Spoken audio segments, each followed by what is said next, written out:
اختیارات اور دنیا اور آخرت میں ظاہر ہونے والی اس کی بے مثال قدرتوں کا بیان ہے کہ جو آیا ہے۔ ابتداء اللہ سبحانہ و تعالی نے بیان فرمایا کہ بڑی ہی بابرکت ہے وہ ذات کہ جس کے ہاتھ میں تمام بادشاہی ہے، وَهُوَ عَلَىٰ كُلِّ شَيْءٍ قَدِيرٌ، اور وہ ہر شے پر قدرت رکھنے والی ہے۔ پھر اللہ سبحانہ و تعالی نے سلسلہ حیات و موت کا تذکرہ بیان فرمایا، الذی خلق الموت والحیات لیبلوکم ایکم احسن عملا۔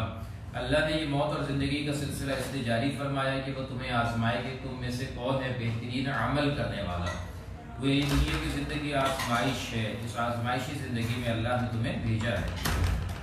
اس کے بعد اللہ سبحانہ و تعالی نے بیان فرمایا کہ دیکھو اس کی تخلیق میں تم نقص نہیں پاؤ گے، اس کی تخلیق ہر نقص سے پاک ہے، ہر عیب سے، ہر کجی سے، ہر تیڑ سے اللہ نے اس کو پاک کر رکھا ہے۔ پھر جہنم کے جوش اور غضب کا تذکرہ اللہ نے بیان فرمایا کہ جب نافرمانوں کو جہنم میں ڈالا جائے گا تو وہ سنیں گے اس کا دھاڑنا اور اس کا جوش مارنا، اور قریب ہے کہ وہ پھٹ پڑے غیظ و غضب سے کہ جو اس کے اندر نافرمانوں کو ڈالا جائے گا۔ گویا جہنم کا بھی چیخنا چلانا اس کا تذکرہ اللہ نے یہاں پر بیان فرمایا۔ اس کے بعد رکو نمبر 2 میں اللہ سبحانہ و تعالی نے حیوانی اور انسانی زندگی کا فرق ہے کہ جو واضح کیا ہے۔ آیت نمبر 22 کے اندر بڑے جامع انداز میں اللہ تعالی نے اس بات کو واضح فرمایا کہ دیکھو انسان وہی ہے کہ جس کا کوئی نہ کوئی مقصد زندگی ہو، ورنہ محض کھانے پینے کے لیے، سر ڈھانپنے کے لیے، بچے پیدا کرنے کے لیے، تو یہ تو حیوانیت پر مبنی زندگی ہے۔ یہ تو جانور بھی ہیں کہ جو اس انداز میں زندگی گزار رہے ہیں، اور اگر انسان بھی یہی طرز عمل اختیار کرے تو وہ زندگی نہیں گزار رہا بلکہ زندگی اس کو گزار رہی ہے۔ انسان کا کوئی نہ کوئی مقصد حیات ہے کہ جو ہونا چاہیے، اور ہمارا ایمان اور یقین ہے کہ زمین پر افضل ترین ہستی نبی رحمت ہے صلی اللہ علیہ وسلم، تو یقیناً آپ کا مقصد، آپ جس مشن کے لیے بھیجے گئے ہیں وہ اعلیٰ ترین مقصد ہے، اللہ کے بندوں تک اللہ کے دین کو پہنچانا، اس کی دعوت و تبلیغ ہے، اللہ کے عادلانہ نظام کے نفاذ کی جد و جہد کرنا، اقامت دین کی جد و جہد ہے۔ یہ مقاصد ہماری زندگی کے اندر ہونے چاہیے، ورنہ بے مقصد زندگی تو حیوان بھی گزار رہے ہیں۔ اللہ نے اس کی طرف ہمیں متوجہ کیا۔ اس کے بعد سورہ قلم کا آغاز ہوتا ہے۔ اس کی پہلی 7 آیات دوسری وحی کی صورت پہ نازل ہوئی تھی۔ اس کے اندر نبی رحمت علیہ السلام کی عصمت اور مخالفین کی ذلت کا بیان ہے کہ جو آیا ہے۔ ابتداء اللہ سبحانہ و تعالی نے نبی کریم صلی اللہ علیہ وسلم کے اخلاق حسنہ کا تذکرہ بیان فرمایا۔ اللہ بیان فرماتا ہے وَإِنَّكَ لَعَلَىٰ خُلُقٍ عَظِيمٍ، بے شک آپ اخلاق کے اعلیٰ ترین مرکز پر فائز تھے۔ گویا آپ کے اخلاق کا تذکرہ خود قرآن کرتا ہے۔ ایک مرتبہ ایک صحابی ام عائشہ صدیقہ رضی اللہ عنہا کے پاس آئی اور دریافت کیا کہ رسول اللہ صلی اللہ علیہ وسلم کے روز و شب کے بارے میں تو بتائیے۔ آپ نے فرمایا کہ تم نے قرآن نہیں پڑھا۔ انہوں نے کہا پڑھا ہے، تو فرما دیا کانا خلق القرآن، آپ کی زندگی تو قرآن ہے۔ گویا جو کچھ قرآن بیان کرتا ہے اس کا عملی نمونہ دیکھنا ہو تو دیکھ لو محمد رسول اللہ صلی اللہ علیہ وسلم کو۔ اس کے بعد اللہ نے اس بات کو واضح فرما دیا کہ وَدُّوا لَوْ تُدْهِنُوا فَيُدْهِنُونَ، باطل کے ساتھ کوئی سمجھوتا نہیں ہو سکتا۔ وہ چاہتے ہیں کہ آپ نرم پڑ جائیں تو وہ بھی نرم پڑ جائیں گے۔ گویا حق کی جو کام لے کر آپ کھڑے ہوئے ہیں اس کے اندر نرمی کا معاملہ نہ کیجیے۔ دشمن تو چاہتا ہے کہ آپ اپنی دعوت کو نرم کر دیں تاکہ وہ بھی آپ کے ساتھ نرمی کا برتاؤ برتیں۔ اللہ نے بیان فرمایا باطل کے ساتھ کوئی سمجھوتا ہونے والا نہیں ہے۔ پھر اہل باطل کے خبیث کردار کا تذکرہ یہاں پر آتا ہے۔ مفسرین اس کا نام بیان کرتے ہیں ولید بن مغیرہ۔ یہ دشمن تھا دین اسلام کا، اور نبی کریم صلی اللہ علیہ وسلم اور دین اسلام کی راہ میں رکاوٹیں حائل کیا کرتا تھا۔ اللہ نے اس کے اوپر لعن تان ہے کہ جو یہاں پر کی ہے۔ مزید اللہ تعالیٰ نے باغ والوں کی عبرتناک داستان یہاں پر بیان کی ہے۔ حاصل کلام یہ ہے کہ دیکھو جب اللہ سبحانہ و تعالیٰ تمہیں نعمت عطا کرے تو اس کو اللہ کی راہ میں خرچ کرنے والے ہو جاؤ، اللہ تمہارے مال میں برکت عطا فرما دے گا۔ اور اگر تمہارے اندر بخل پیدا ہو گیا، تمہارے اندر دنیا کی محبت پیدا ہو گئی، اس کی بنیاد پر تم نے کنجوسی کرنا شروع کر دی، تو اللہ تمہاری دنیا کی نعمت میں سے بھی برکت ختم کر دے گا اور اس کو بھی برباد کر دے گا۔ یہ وہ تذکرہ ہے کہ جو اللہ سبحانہ و تعالیٰ نے یہاں پر بیان کیا ہے۔ پھر رکوع نمبر 2 کا آغاز ہوتا ہے۔